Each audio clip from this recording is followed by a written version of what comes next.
Hello, everyone, and welcome.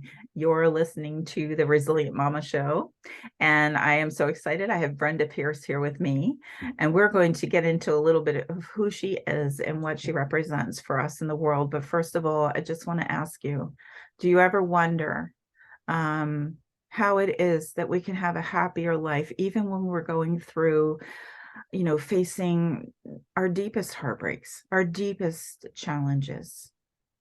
These questions speak into resilience in such a deep and powerful way. And that is why I'm excited to have you listen in as Brenda and I have a discussion about that very topic. Brenda, I'm going to let you, first of all, welcome to everyone, but welcome to you for being here. Would you just share a little bit about your background? And then we're going to get into this discussion of, facing our challenges, even in the darkest of times, and how to be healthier through the process.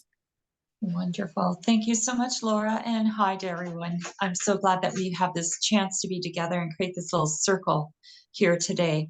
And Laura and I've met by her Resilient Mama Movement Summit Series, and we've kept in touch.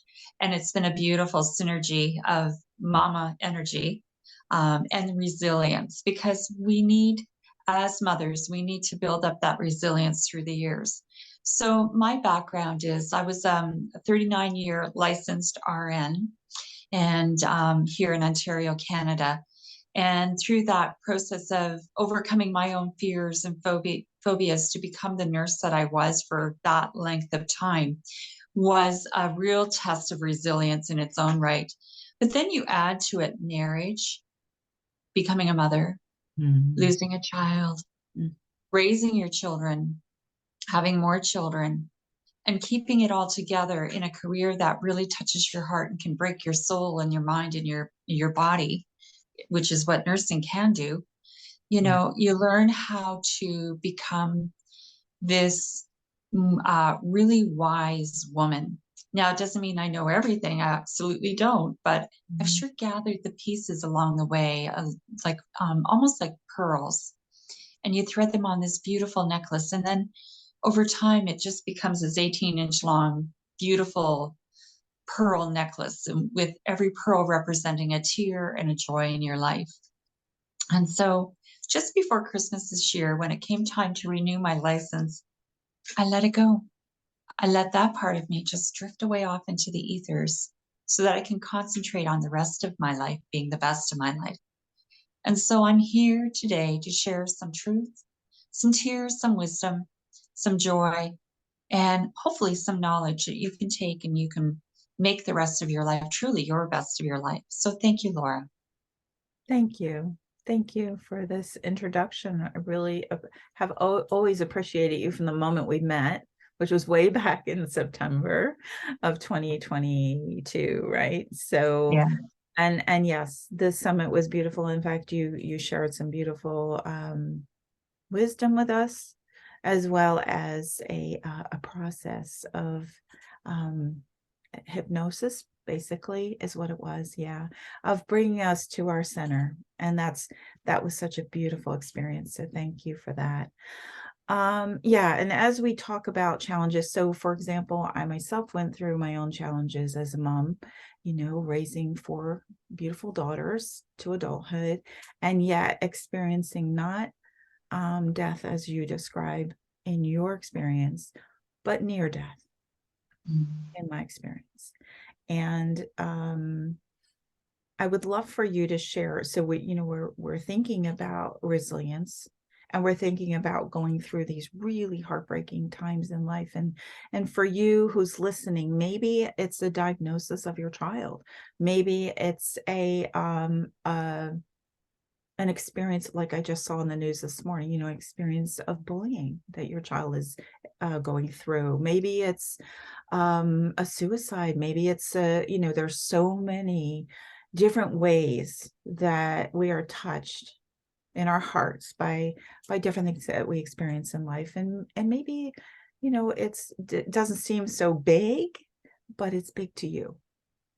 And so how do you move through in resilience? And that's what Brenda shares so beautifully. And I love the illustration of the pearls. So if you'd like to expand on this thought, I would love that. I would love to. We never know when we get started in this life what we're going to experience through our life. Mm, And sometimes we're prepared for it, sometimes we're not. Sometimes things happen in a heartbeat, yeah. and life takes a whole different trajectory than you ever imagined. Mm, And that is the journey of life. It's also can be a gift of life, because sometimes when things that are challenging come to us, they draw on us the strength, the courage that we never ever knew we had, and yeah. brings to us the knowledge that we never ever looked for or sought after before in life. Yeah. But because of it, we really can become more than we ever imagined we can be. Yeah. And so, whether it is our own personal diagnosis, diagnosis of a loved one, a loss of a family member, someone we really leaned onto, a love, divorce, even, you know, it is really, really imperative that we really come together and understand that we can do it. And sometimes when we think that, we throw up our hands and go, why is this burden on my shoulders? I can't do it. Yeah. Yes, you can. Because as sure as the sun rises each morning and sets each night, and that we wake up in the morning to take that first breath of recognition of the day, Mhm. that's where we draw the strength from. And if the sun and the moon can do this, we can do it too. Beautiful. Thank you for that. And it is so true. And when, I believe that women in general are very resilient. It's just a matter of that, if you will, up leveling of that as we go through experiences.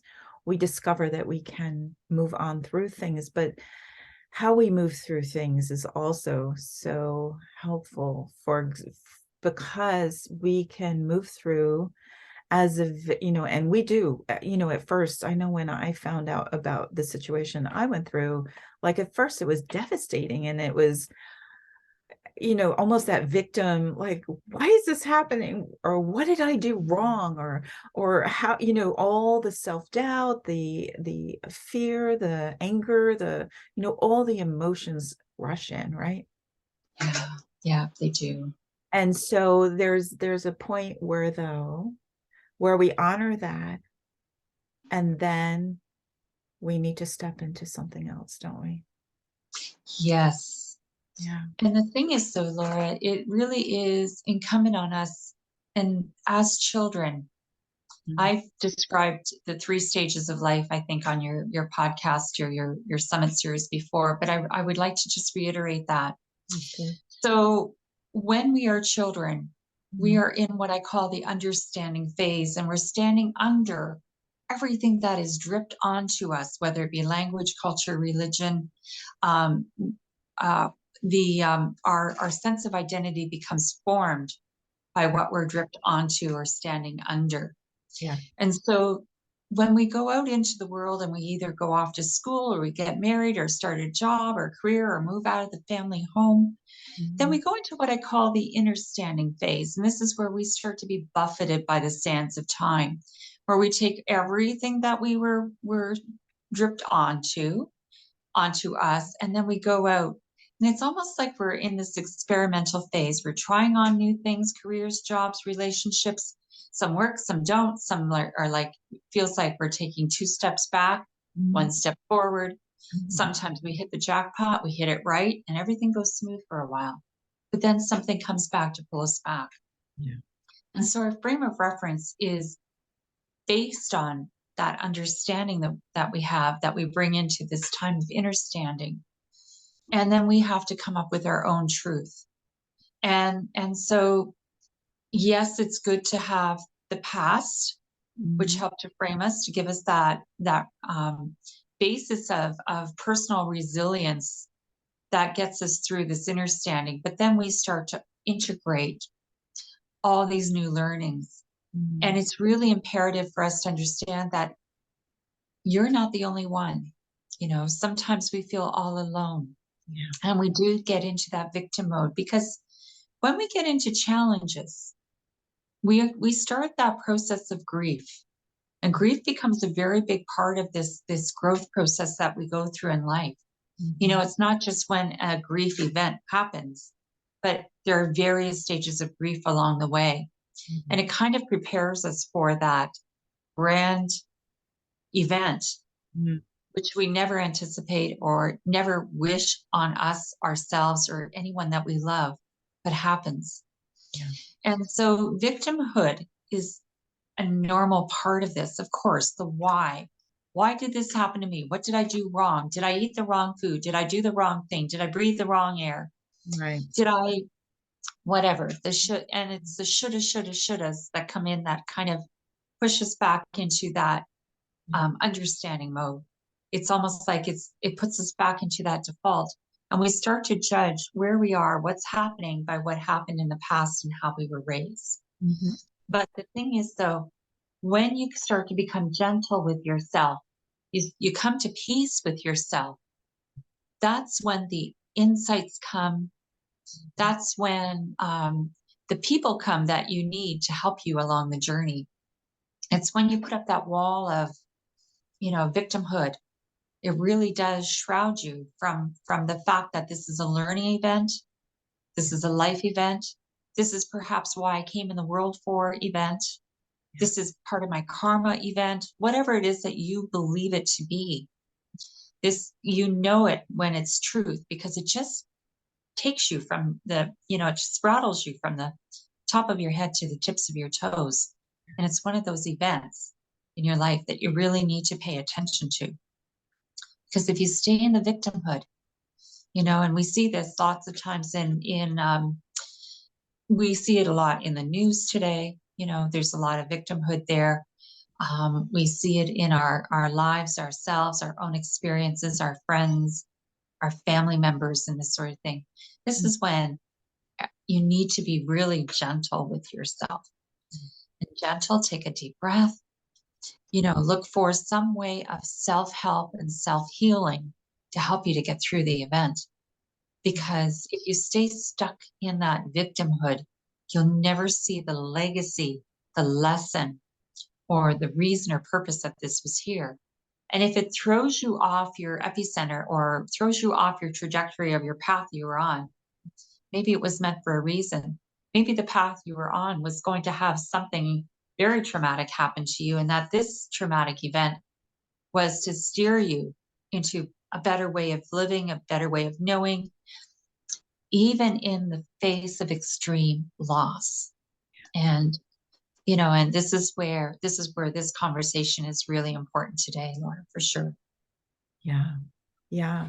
And I love how you shared that when we stay stuck, like it's important to honor where we are, but if we open up to possibility, even in the pain, that's when the answers begin to come. We begin to open up, and that has to come from graciousness. I know in my case, and I can describe it from there, the answers came when I just accepted the fact that this is what has happened. She was released from a program that wasn't working anyway.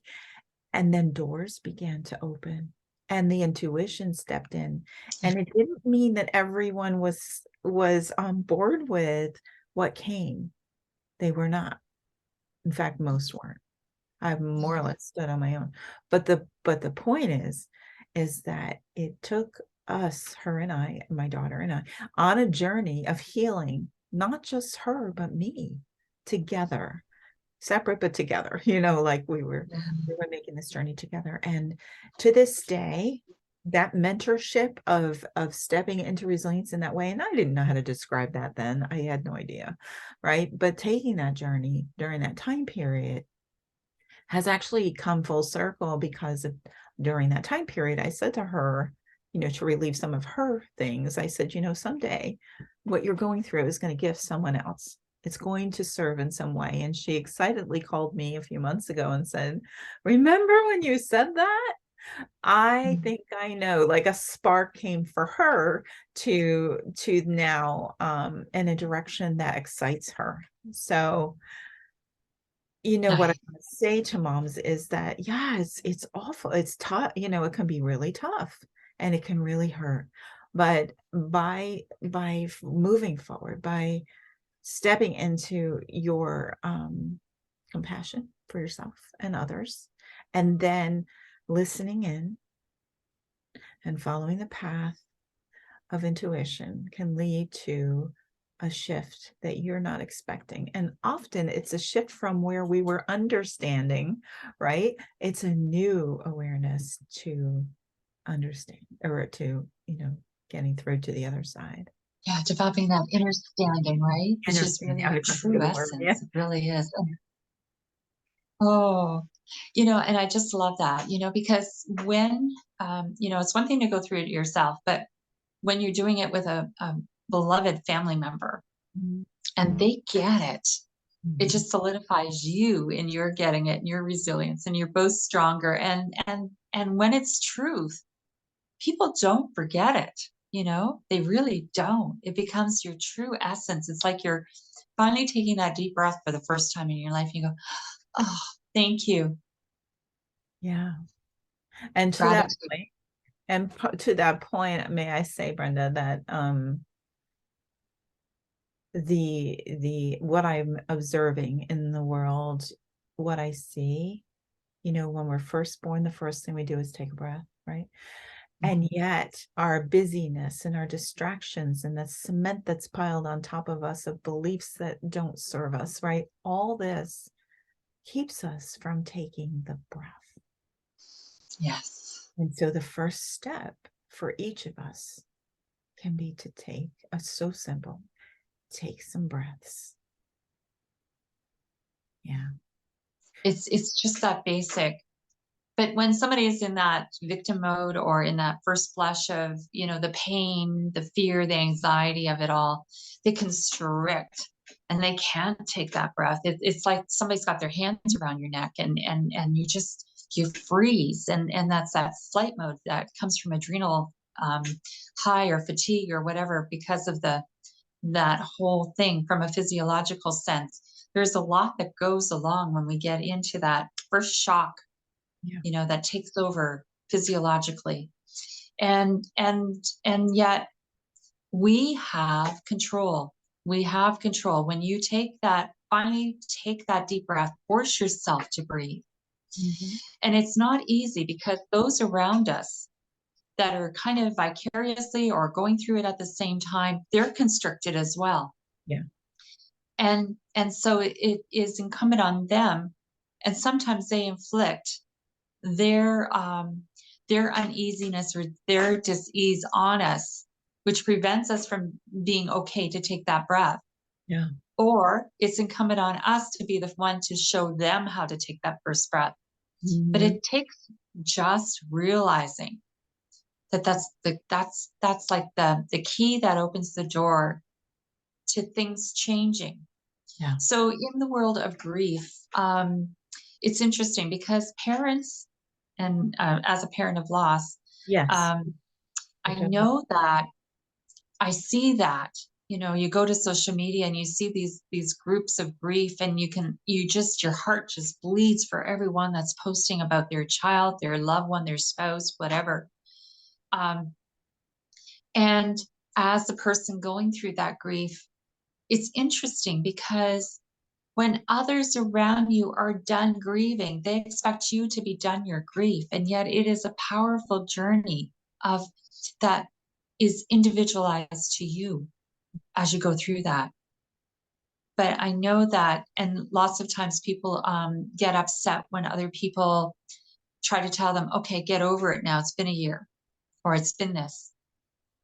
But it may take you a year to take that first deep breath, Yeah.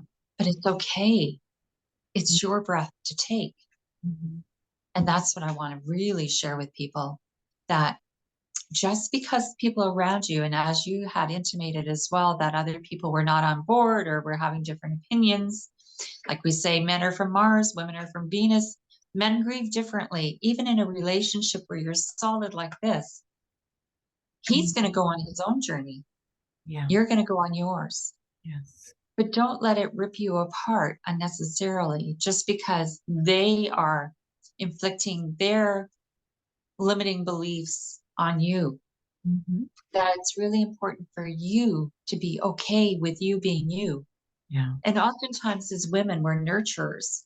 And so we want to take care of everyone else and put ourselves last. Mm-hmm. But we really do have to put ourselves first in these situations and Yeah. know when it's safe for you to take that deep breath and that it's okay. And you do. Yeah. Yeah. Beautiful. Beautiful share. Thank you. And as a parent who has experienced loss of a child yourself, Brenda, you have put together a beautiful book that we would like to, I think it applies to a parent who has a loss, but even, right, a parent who is just a parent, right? Yes. Because the story's in there. So would you like to elaborate on this book? Yeah. It's called The Secret Child. Yes. And it's true. It's true. Even though the topic is about child loss, I mean, you can apply that to divorce. Yeah. You can, even the empty nest syndrome that we kind of get into as we become more mature parents. And, that reigniting of self identity after the fact that there has been a trauma, an Yes. emotional, physical, mental, physical trauma in your life, which are these events in life. So you are right. If you were to say the secret spouse, life after loss, Mhm. the secret relationship you have with yourself after loss. Mhm. You can change this title and apply it to anything. And the stories in here, oh my gosh, the heartfelt sharing of each person coming to terms with their own loss in their life, Yes. focused on a child, whether it be a baby still inside of us in a miscarriage, a child that is now an adult and young adult and having things happen to them, a mother being in her 90s and still talking about her loss of her two daughters 50 years later. Like, these things become us, they Mhm. are a part of us. But until we realize and make peace with ourselves and really make peace with the situation, Mhm. this transcends everything. It really does. Yeah. And we experience loss in so many different ways in our life. Even if we have living parents, but we've had to cut ties because of circumstances, or like you said, a divorce, like all the different ways that there's loss in our life. Yeah. Yeah.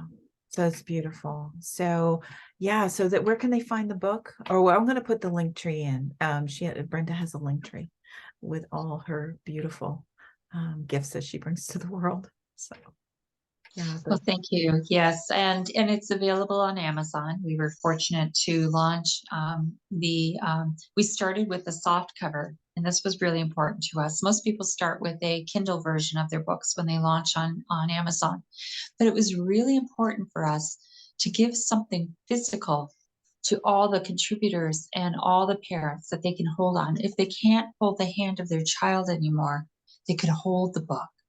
yeah. And that, even in its own right, is just what makes this book so special. But it's available on Amazon and various booksellers, and also this www.thesecretchildbookseries.com, which is the website we developed for this, where there are interviews and a lot of great information about the book and where you can purchase it, and as well, and the Linktree link, which has all my work. Thank you so very much for sharing that, Laura. I appreciate it. In the notes. Also, Brenda, before we go, we are, close to the end, but I there's something you shared in the summit that I would love for you to share for the moms here who are still listening, because this went a little over time, but you shared in this interview the biological and energetic connection that a child and the mom. And if you would, you know what I'm talking about, would you share that Yeah. with us, please? Again. I would love to. Thank you. And thank you for, and please remember this applies to whether your children are at a distance here on earth or, living with you or have passed on. But the thing is though, in biology and through my nursing training and the medical world generally, um, feels that it's a one-way path of oxygen and nutrition to the baby, and the waste materials go back up and out Mhm. through the umbilical cord. But actually, stem cells from our beautiful children actually flow back as well into us. And we've learned so much more about stem cells, but they flow back into us and impregnate themselves in our heart, our cells, our mind, our spirit in a real and visceral way. And that's what leads to mothers having this very protective ability to communicate or understand what their kids are going through. And it's why also that women, when they lose a child, grieve so heavily as well. But I Mhm. just wanted you to know that your children, even wherever they are with you always. And it's such a beautiful, beautiful gift to really have that recognition, realize how connected we really are. And the maternal fetal bond is so strong. Beautiful. Brenda Pearce, thank you so much for sharing that and all your wisdom with the world, with us here today. And I want to thank you, all you listeners. If you've stayed to the end, you just got like the greatest gift. I just love to know that we are so connected in such a powerful way. And what I think about the most in communicating with moms is we love the children, right? We love the children. They're the future of the planet and all of this, but just to value your position on this planet at this time is that you are the womb of the earth. You produce the children of the earth, and the earth is the womb of life, isn't it?